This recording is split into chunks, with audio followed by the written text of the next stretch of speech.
And will be either level 9 or 10, depending on the structure of this department.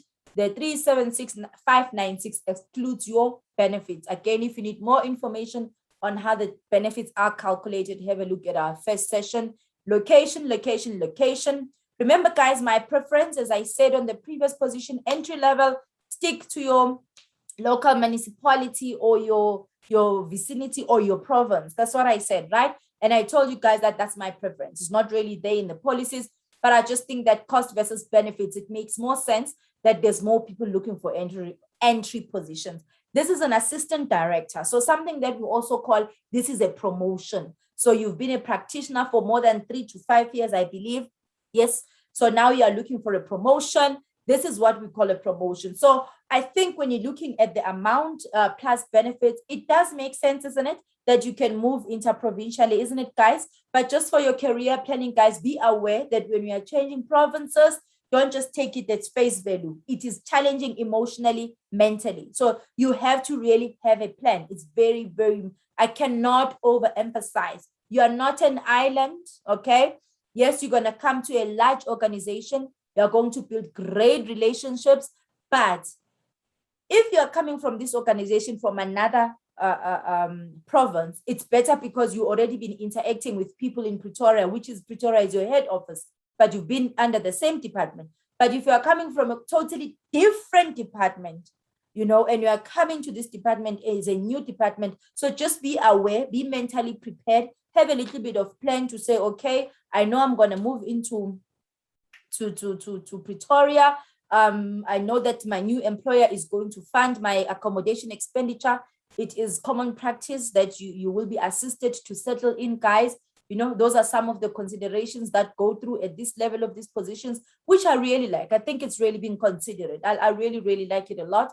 So just plan and say, okay, then what is the next stage? What is the plan? So don't just want the promotion without looking at other factors, because, guys, remember, one of the things that I said in one of our sessions, it's important that we look at the person holistically. So you are not just your job, so you need to have a social life. You need to have a good, you need to try and make an effort to have a little bit of everything as a human being, not just be career orientated. Okay. So, guys, again, let's have a look at the requirements. A 3-year degree or national diploma, NQF6, very, very, very important. It says NQF6, so that's the minimum. So if you graduated in the early years, we were all doing NQF6. The latest degrees are now NQF7, so you would qualify. Social science, business admin, public admin, plus 3 to 5 years relevant work experience in strategic and business planning. Guys, this is very, very important. People in this division, I love, love, love them, okay? And they are really very key. In each and every government organization, you are going to find this division. It's part of what we call the support division, just like the office of the CFO, okay? So they consolidate data. They are statisticians. It's about number crunching. It's about adding data together. It's about collating statistics. It's about receiving business reports.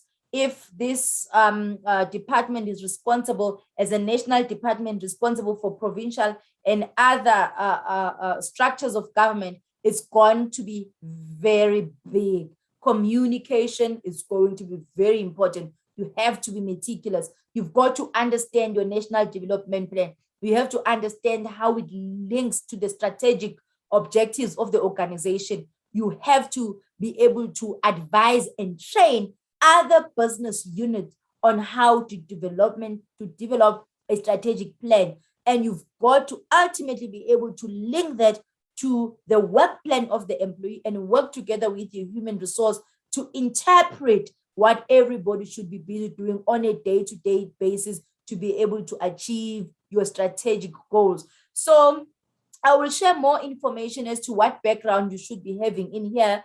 But I think the public administration, business administration, social science, these are things that really, guys, you can get through experience, okay?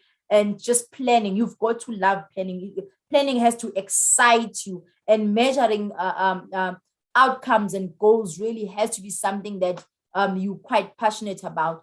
Knowledge of government planning, legislation and cycle, very, very important, guys, very compliance driven. You've got to understand your timelines, when these documents are required, when must they be tabled to the accounting authority and in parliament.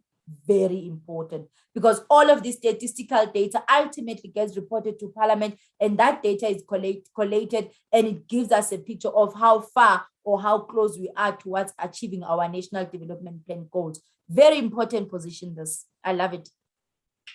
Knowledge of the revised framework for strategic plans and APPs, understanding of the country's developmental agenda. I've mentioned that already. Treasury regulations, very important, guys. Knowledge of policy development, very important. Analysis and implementation, knowledge and understanding of relevant acts. You're always going to be expected to understand these, right? Good community. I've mentioned this. I cannot overemphasize this requirement. So people skills.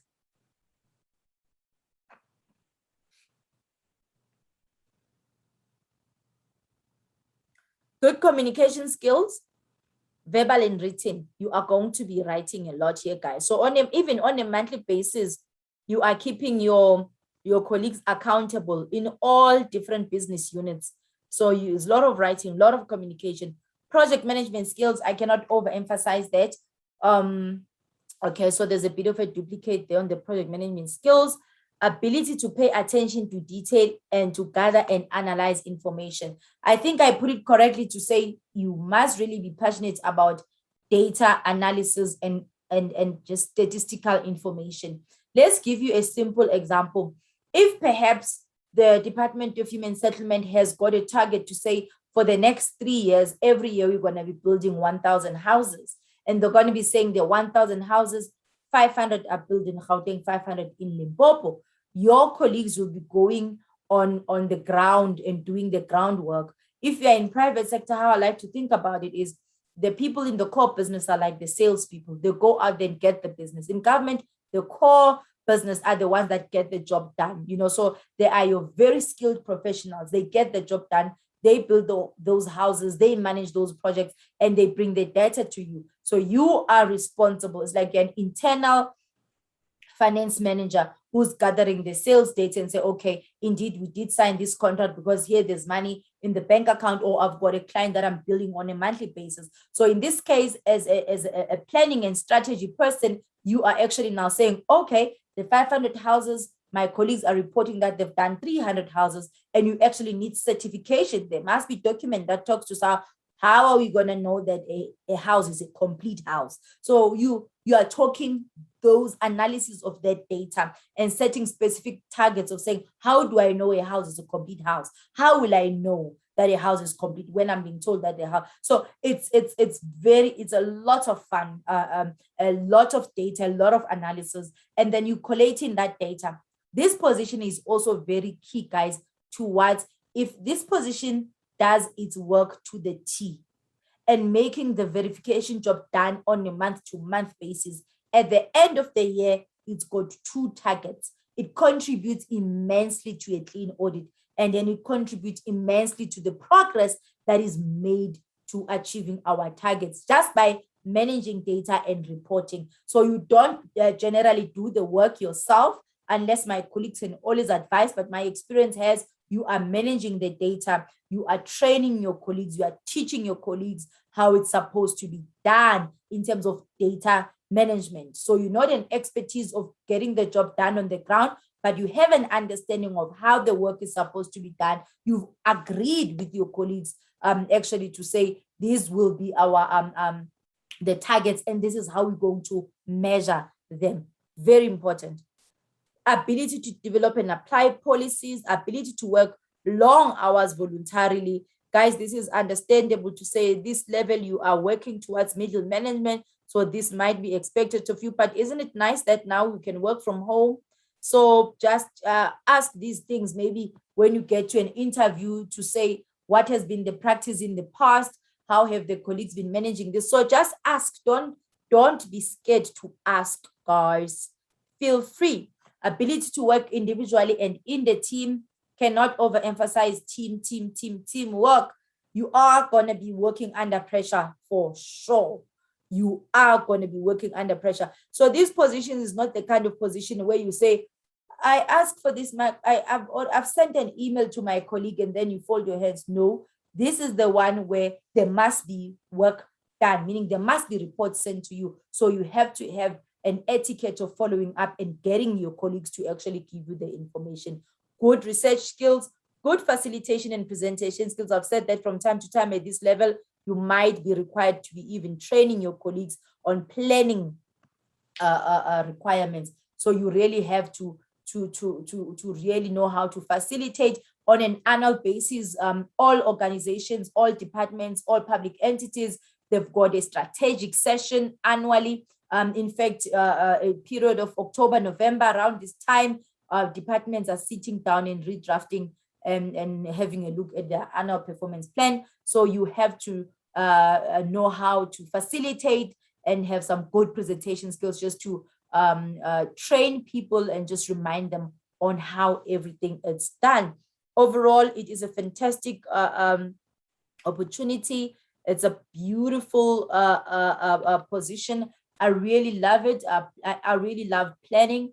It is a career that is really, really fulfilling, and it just makes you feel that you are contributing to achievement of the goals within the organization. And as I've said, if you are keeping your information up to spec and you verify what your colleagues are telling you, you should not have any difficulties presenting this information to the Auditor General at the end of the financial year. So you do it with confidence, and you will be contributing also to an achievement of an unqualified audit. Hopefully it is a clean audit. So all the best. And guys, this brings me to the end of this session today. I am going to close it by saying this is our future. Let us make it work, South Africa.